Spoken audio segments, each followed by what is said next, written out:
Yo, what's good, y'all? It's your boy Cameron. I'm back with another reaction video. How you guys feeling? How you guys doing? How you guys day going? Comment down below. Let me know how you guys are feeling. Today we're reacting to Killer Chases Victim Down and Murders Him in Broad Daylight. The case of Theodore Lucky. Before we get into this video, if you're new to the channel, be sure to subscribe with the like button, turn on post notifications so you're notified every time I'm posting a video. Also, if you guys have any videos like me react to social media sites in the description below, feel free to send them in and I'll react to them. With that being said, let's get right into this video. I'm like, Junior, what? He said, I done killed him. And my heart dropped. I said, what are you talking about? Where are you? He said that he cut him up with a machete. Guests at the Country Inn and Suites in Bedford, New Hampshire are settling down for a quiet evening indoors when the peace is suddenly shattered. As investigators gather the facts, they're unaware of another utterly harrowing secret hidden inside one of the hotel rooms. The following report is based on police records, and most of the footage has never been seen before until now. Oh shit, let's see this. Please note that while the following CCTV footage is intense, it does not show anyone being physically harmed or injured. All right, good. Shortly after 4:30 on August 21st, 2021, two men check into the hotel. The one on the left is 28-year-old Nathan Cashman, and the other is 42-year-old Theodore Lucky. While nothing seems amiss at first glance, one of these men harbors murderous thoughts about to be unleashed. And I mean, from the time I seen this guy, I don't know, I just had a bad feeling about him. Creepy. Minutes after this encounter, a witness in room That hotel 312 hears hair-raising cries from the hallway on the third floor. It sounded like a man screaming at the top of his voice, help me, and several times, 3 or 4 times. And then I heard somebody, it sounded like footsteps following him, behind him. And then I heard silence, but I heard like banging, like somebody was hitting the walls on the hallway a couple times. And then it was silent. And this is all things that you heard? I heard, yeah. Did you see anything? No, I was not going to open the door. Okay. Although most witnesses stayed inside their rooms to avoid the danger, the hotel security camera captured the unfolding violence. A witness staying in room 218 notices two men at the end of the hallway engaged in an altercation. And when I got off the elevator, there was 2 men at the end of the hallway, one of which was beating one man with the hose of a fire extinguisher. And when they heard the elevator ding, they turned and one guy was screaming, "Get the police." And the other guy started moving toward me that was beating him. So I ran to my room as quick as I could and got in with my key. And then I called the main desk about 8 or 9 times and couldn't get through. Bro, how many times? I'm sorry. But me personally, on some scared shit, if the shit don't open one time, I'm not gonna sit there and keep trying to push that. I'm out. This nigga chasing me with a machete. Now, one thing I do know is that black people, we don't play about that running shit. We gonna get away. So for you to want to try to keep pushing on a locked door, yo, bro, find a door that's open. Back and forth, back and forth, back and forth. I'm not trying to sit there and say, yo, you should, you know what I mean? But like, damn, to spend that much time waiting for a nigga to get that close? Not me. And then about 10 minutes later, I had police knocking on my door. Photographs taken of the crime scene show glimpses of this encounter near the second floor window as guests struggle to avoid the bedlam. One of the witnesses describes a desperate decision Nathan was forced to take in a panicked attempt to save himself. And when I came out, I look up. I said, oh, man, this dude jumped out the window trying to save his life. You know what I'm saying? There's blood all on the window. The frame of the window's on the ground right there. And then that's when the other maintenance guy that's here was sitting in his car. I went over and told him, I said, man, did you see that? He said, no, I didn't see nothing. I was down on my phone. I said, man, look, dude just jumped out the window. 2 minutes later, at least 2 minutes later, there's a white guy running around the corner. And then all of a sudden, the guy came behind him with the black guy with the red hair had a machete in his hand. And he whacked him in the back of his head right before he went in and put like another gash of many gashes that this guy already had on him. So he goes in and I'm like, oh, man. As Theodore chases Nathan back inside the hotel, another eyewitness recounts what he observed inside the lobby as the assault nears its gruesome conclusion. The 2 people came blasting in through the door, and the one in the front, the other guy was chasing, was saying, please help, please help. I saw the guy hit him once, and then we just got out of there. That was the last thing we saw. Security camera footage further underscores Nathan's desperate struggle to escape the malicious assault as witnesses I ain't gonna lie, for somebody want to chase you down and hack you with a machete, they really want you dead. That's a person like that person gotta really hate you, want you dead, and is very angry because to sit there and chop somebody and watch their flesh just like split apart, and you just keep going and chasing him, it's something really wrong with you. I'm not gonna lie to you. So this shit is crazy. I'm not gonna lie. Horror. As Theodore continues his relentless attack against Nathan, the front desk clerk inexplicably puts himself in grave danger while he's on the phone with a 911 operator. While it may seem that this situation is coming to an end, Theodore is just getting started, and What the another fuck? horrifying discovery remains to be uncovered behind the closed doors of this hotel. This Oh, he- horrifying attack in the lobby lasted almost 4 minutes, but it'll take investigators much longer to uncover the reasons behind such a cruel assault. 12 minutes later, the medical team arrives to check on Nathan. Paramedics note a deep laceration across Nathan's neck, suggesting that his throat had been slit, and declare his death. Unsurprisingly, a medical examiner will later note in the autopsy report that Nathan died from multiple chop wounds of the head, neck, and body. As Theodore flees the crime scene, officers are unaware that they're about to receive a lead from an unlikely location over 250 miles away. What's going on? My wife just got a call from her son. Okay. Okay. He just killed somebody in New Hampshire. Okay, he just got out of prison, apparently, and it's been back and forth down here. She come home, she's all upset. I'm watching the game, me and my cousin, she blew my high. She tells me, Junior just killed someone. Where the hell was Junior at? He's in New Hampshire. I talked to him on the phone. Sure it was him? I'm positive it was him, okay? And he's telling me, Dad, I understand, and I'm talking to him, telling him what not to do. Hey, I understand what's going on. He'll get killed tonight, okay? Because they're looking for him. More officers from the Asbury Park Police Department in New Jersey arrive on the scene, and Theodore's mother, Vivian Brown, relays vital information. I got a phone call from my son. He was hysterical. He was cussing, and my son don't cuss around me. He's like, Mom, you was f***ing right. You was f***ing right. I'm like, Junior, what? He said, I done killed the mother. And my heart dropped. I said, what are you talking about? Where are you? He said that he cut him up with a machete at some hotel or somewhere. And I was like, where are you? Where are If you was gonna do that, what you ran for? You know what I'm saying? I don't be understanding that. Why run? You already confessed to the shit. Why run? You start calling people and shit, telling them what you did. Why you running for? Just take this save everybody time. I know you ain't going back to your parents' house because they scared the shit at you. You just told them you killed somebody. So where you going? I don't get people, man. you? He said, I'm in New Hampshire. I don't know where I'm at. I said, well, whose car are you driving? I don't know. Mom, I'm lost. I don't know. I'm just going to tell you. I just tell you that I love you. I'm saying goodbye to you. I'm going away for the rest of my life. I don't give a damn. He's dead. I'm covered in blood. I don't know. Yeah.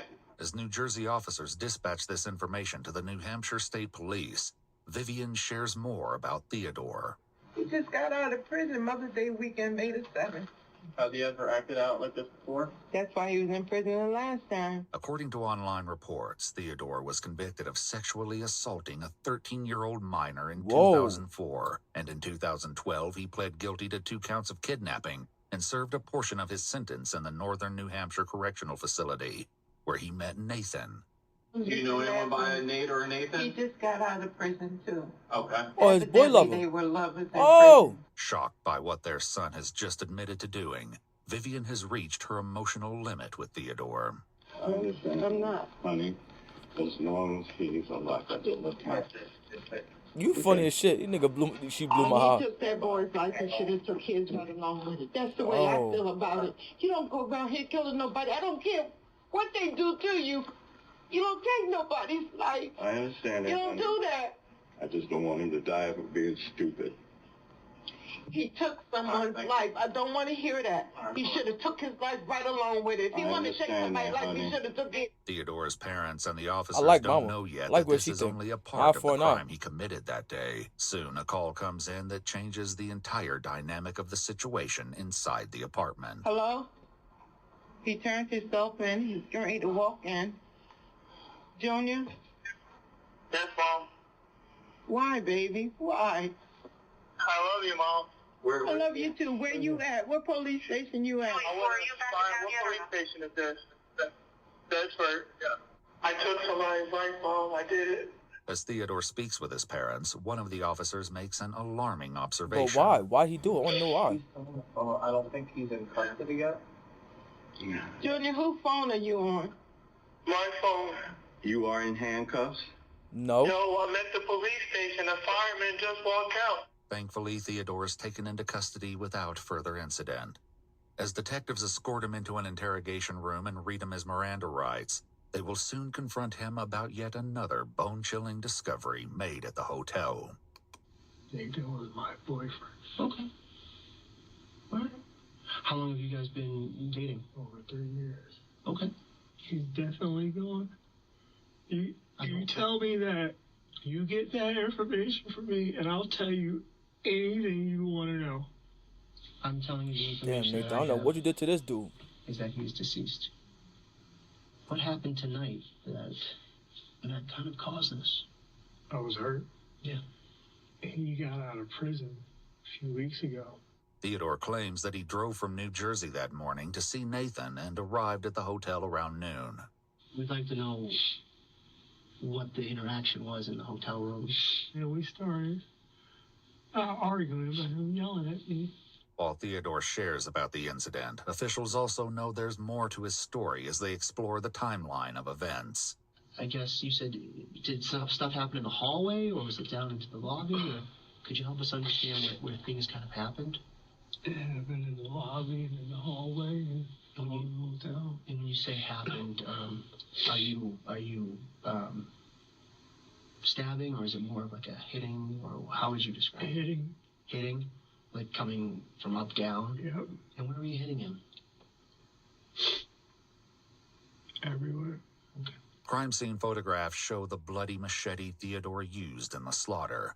But shockingly, Nathan was not the only victim that day. What? While officers were interviewing witnesses at the hotel, they discovered shocking security footage showing Theodore checking into the hotel earlier that day with 60-year-old David Hanford. But David didn't know that he was walking into a nightmare. What would really help us is there another person? Who's this other person? Later reports state that David is Theodore's ex-boyfriend and has known him for decades. Wildin'. Theodore later claimed that David believed they were at the hotel for a romantic weekend and knew nothing about his plans for Nathan. Who's the other gentleman that you were asking about? Is he... Dave. Dave? Okay. Where was Dave? In the room. So Dave was also in the room? In another room. Oh, okay. Did he come up with you from New Jersey? Okay. As officers started clearing the crime scene, they received information that there may be a second victim. As they cleared the hotel's third floor, they knocked and received no response from one of the rooms. Upon opening the door, officers found David completely incapacitated. Holy So you're shit. in the hotel with Dave, and how is he, he's bound to like the bed or tied to the bed? Yeah. Okay. And did he do that sort of voluntarily, or was that something that you decided to do?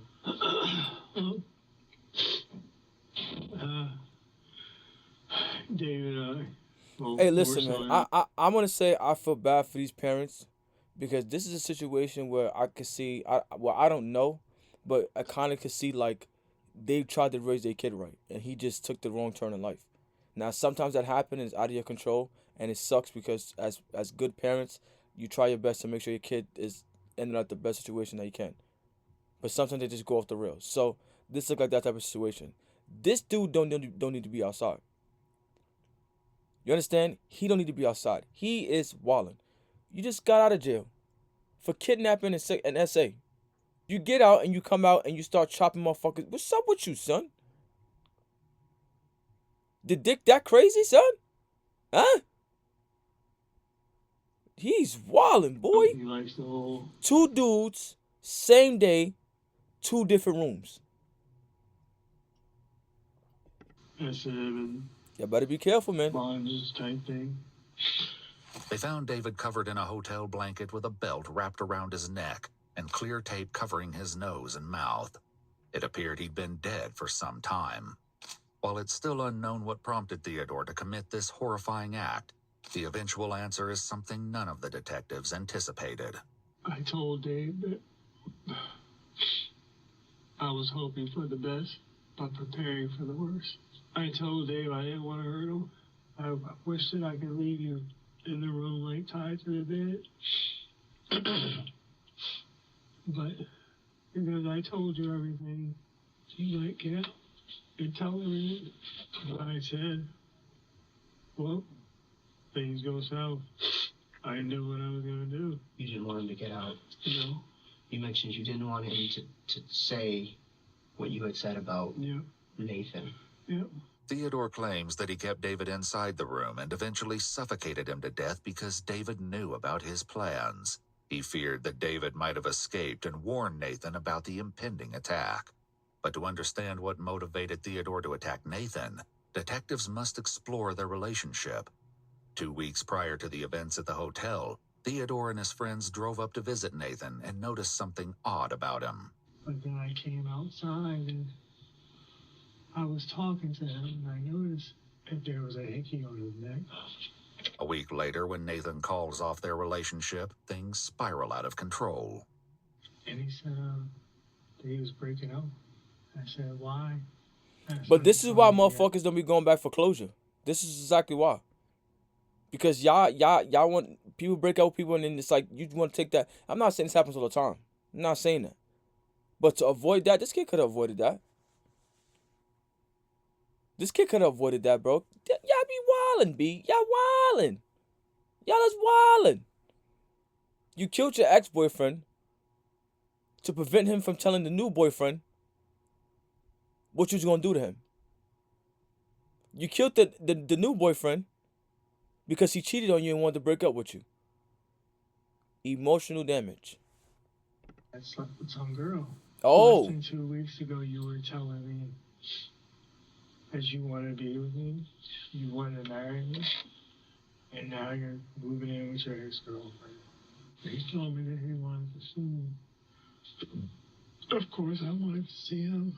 Was that the plan today, just to meet up and to talk, or was... Yeah. We lay in the bed together. He told me that it felt weird, because in his head, he'd say he felt like he was cheating on his ex-girlfriend. Minutes after this statement, the attack begins. I wanted to hurt him. I wanted him to feel the pain that I felt. Theodore's rage and feelings of betrayal led to the murders of Nathan and David. On November 7th, 2022, Theodore pled guilty to 2 counts of murder in the first degree. He received 2 life sentences without the possibility of parole. He's currently incarcerated at the New Hampshire State Prison. I am not gonna lie, I don't want this nigga looking at me, I'm sorry. That is a very wild situation, story, altercation, however you want to call it. Stop playing with people's feelings, man. You know what I'm saying? You may feel like it's not that serious, you may not be taking it that serious, but some people are taking it that serious and are willing to crash out to get their point across or to make you feel the way they feel. You know what I'm saying? So please stop taking people's feelings for granted. This situation seems like this dude was in jail and wanted some boy pussy, got some, and got out and was like, nah, I'm straight. And then thought that bro was gonna be, I'm not gonna say bro, cause gonna be one of my bros. I'll smack the shit out you while I'm doing a watch like that. Not gonna lie to you. But he got out of jail and thought it was gonna be back to where it was. Bro said no, it's not happening. So you decide to go and pick up your ex-boyfriend, sleep with him, tell him what you plan on doing. So the fear of him, you put him in a predicament by telling him. So that situation is like, bro, why would you tell him if you was gonna do that? What was the point? Like, why? Like, unnecessary. You know what I'm saying? Then you get up and you decide to go and call the new boyfriend to the same hotel, like, what? Like, people are crazy, man. People are crazy. Listen, man, if you out there dating, just be careful, man. You know what I'm saying? Please just be careful. People out here wilding, doing all kind of nut shit. This is some crazy shit. I'm not gonna lie to you. Crazy shit. 2 dudes, same day, same hotel. Not an ounce of fuck given. So, hey, listen, man. Whatever happens to you, deserve. Like your mother said, eye for an eye. I think it's the best thing for the situation. I don't think nobody should be taking nobody's life. So, unfortunately, you need to be sitting in jail for the rest of your life because that was unnecessary. rest in peace to the 2 individuals in the situation. My condolences go out to you guys, and my condolences go out to your family, anyone affected by the situation. Y'all didn't deserve that. Regardless of what the situation was, y'all deserve to lose your lives. So, rest in peace to y'all. My condolences go out to you and your family. Whatever happened to the dude, he deserves it.